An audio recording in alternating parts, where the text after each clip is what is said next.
భారతదేశం ప్రపంచానికి అందించిన గొప్ప ఆధ్యాత్మిక సంపదల్లో యోగా ఒకటని అర్బన్ ఎమ్మెల్యే ధన్పాల్ సూర్యనారాయణ స్పష్టం చేశారు.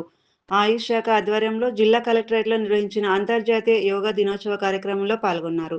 ఈ సందర్భంగా ఎమ్మెల్యే మాట్లాడుతూ, యోగాతో కేవలం ఆరోగ్య ప్రయోజనాలే కాకుండా మనిషి వ్యక్తిత్వం, ఆలోచన విధానం, సమాజం, ప్రకృతి మధ్య ఉన్న అనుబంధాన్ని కూడా బలపరుస్తుందన్నారు. ఆధునిక కాలంలో చాలామంది యోగా అంటే కేవలం ఆసనాలు వేయడం, బరువు తగ్గడం, ఆరోగ్యాన్ని కాపాడుకోవడం అని భావిస్తున్నారని తెలిపారు. కానీ మనిషి శరీరం, మనసు, ఆత్మ మధ్య సమన్వయాన్ని సాధించడమే యోగా అసలు లక్ష్యమని పేర్కొన్నారు. మనిషి సాంకేతికంగా ఎంతో అభివృద్ధి సాధించినప్పటికీ మానసిక ప్రశాంతతను కోల్పోతున్నాడని, ఒత్తిడి, ఆందోళన పెరుగుతున్నాయన్నారు. ఇలాంటి పరిస్థితుల్లో యోగా ఔషధంలో పనిచేస్తుందని వివరించారు. ప్రధానమంత్రి నరేంద్ర మోదీ యోగాని విశ్వవ్యాప్తం చేశారని, ఐక్యరాజ్యసమితి వేదికపై 2014 సెప్టెంబర్ 27న యోగాను అంతర్జాతీయ దినోత్సవంగా ప్రతిపాదించాలని గుర్తు చేశారు. డిసెంబర్ 11న 177 దేశాల మద్దతుతో జూన్ 21ని అంతర్జాతీయ యోగా దినోత్సవంగా ప్రకటించడం జరిగిందని తెలిపారు.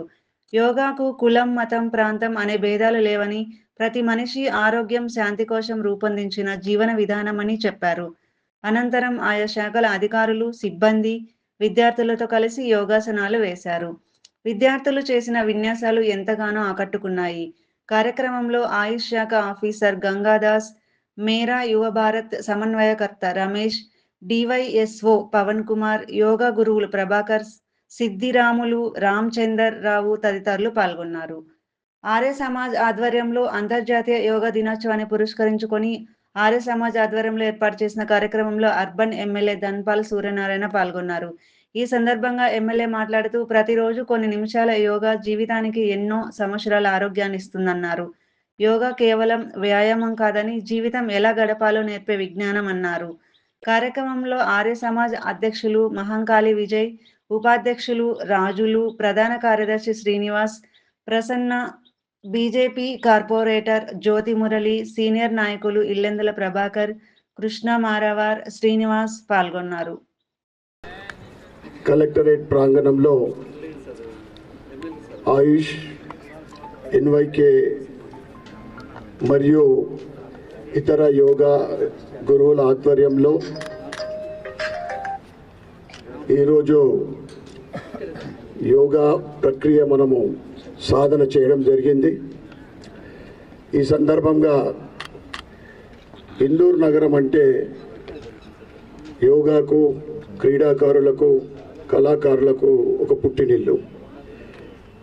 ఈ అంతర్జాతీయ దినోత్సవ సందర్భంగా యోగా గురువులందరికీ కూడా నా యొక్క పాదావందనం చేస్తూ, ఈ యొక్క సాధనలో పాల్గొన్న ప్రతి ఒక్కరికి శుభాకాంక్షలు మరొకసారి తెలియజేస్తూ, మనందరికీ తెలిసిన విషయమే, యోగాతోటి ఏ విధంగా మనం లాభసాటి పొందుతామో, తనువు, ఆత్మ, శరీరం ఏకం కావడమే యోగా సాధన. యోగా అనేది ఒక వయసుకు సంబంధం లేదు, కులము, మతము, రాజకీయానికి దేనికి సంబంధం లేదు. ఈరోజు మన ప్రియతమ ప్రధానమంత్రి నరేంద్ర మోడీ గారు 2015లో ఐక్యరాజ్య సమితి వేదిక ద్వారా 21 జూన్ యోగా దినం ప్రకటించినప్పుడు అప్పుడు 177 దేశాలు మద్దతు తెలపడం జరిగింది. ఈరోజు ప్రపంచమంతా కూడా ఇంక్లూడింగ్ అరబ్ కంట్రీస్ యోగా చేస్తూ మన శరీరాన్ని కాపాడుకుందాం, ఆరోగ్యకరమైన శరీరంతో పాటు ఆరోగ్యకరమైన దేశ నిర్మాణంలో మనం భాగస్వాములు కావడం. ముఖ్యంగా సనాతన హిందూ ధర్మంలో ఏదైతే భారతదేశం అంటే ఒక విశ్వగురువు స్థానం ఉందేనో, మళ్ళీ ఆ విశ్వగురు స్థానానికి పునరావృతం కావటానికి నరేంద్ర మోడీ గారి పిలుపు మేరకు ఈరోజు మనం అందరం కూడా యోగా చేస్తూ ఉన్నాం. యోగాతో పాటు మనము ఈరోజు యోగా గురువులు చక్కటి సందేశం, ఒక పైసా ఖర్చు పెట్టకుండా ఆరోగ్యాన్ని కాపాడుకుంటూ, మన ఆరోగ్యమే మహాభాగ్యం, ఆరోగ్యం బాగుంటే జీవితంలో ఏదైనా సాధించవచ్చు. ఒక లక్ష్యం, ఏదైనా గోల్ అని సాధించాలంటే ఆరోగ్యం బాగుండాలి. ఆరోగ్యం బాగుంటే మన కుటుంబం బాగుంటుంది, అందరం బాగుంటాం, దేశం కూడా బాగుంటుంది. కనుక ఈ యోగా అనేది తప్పకుండా అందరం కూడా నిత్యం యోగా చేస్తూ మన ఆరోగ్యాన్ని కాపాడుకుంటూ, ముఖ్యంగా మనము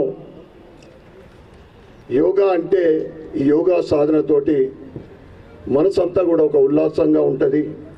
ఒక తప్పు చేయాలంటే మనిషి ఒక ఆలోచిస్తాడు, తప్పు చేయకుండా సమాజానికి ఏదో చేయాలని ఒక తపన, ఇంకొకరు మనతో పాటు సమాజం అభివృద్ధి చెందాలా, ఎదుటి వాళ్ళు కూడా అభివృద్ధి చెందాలని ఒక లక్ష్యం ఏర్పడుతుంది, ఒక సాధన ఏర్పడుతుంది. మరి ఒక్కసారి ఈ 12వ అంతర్జాతీయ యోగా దినోత్సవ సందర్భంగా వేదిక మీద ఉన్న పెద్దలకు, ఈ కార్యక్రమంలో పాల్గొన్న సాధన చేసిన యోగ సోదర సోదరిమణులకు, ఇందూరు నగర వాసులకు, జిల్లా వాసులకు, రాష్ట్ర దేశ వ్యాసులందరికీ కూడా ఈ సందర్భంగా శుభాకాంక్షలు, శుభాభినందనలు తెలియజేస్తూ భారత్ మాతాకి. వాతావరణం అయితే సంగీత మేడం చెప్పింది, అంతే అంటున్నాం. మనసు బాగుంటే, ఆలోచన బాగుంటే వాతావరణం కూడా ఎంత చక్కటి వాతావరణం.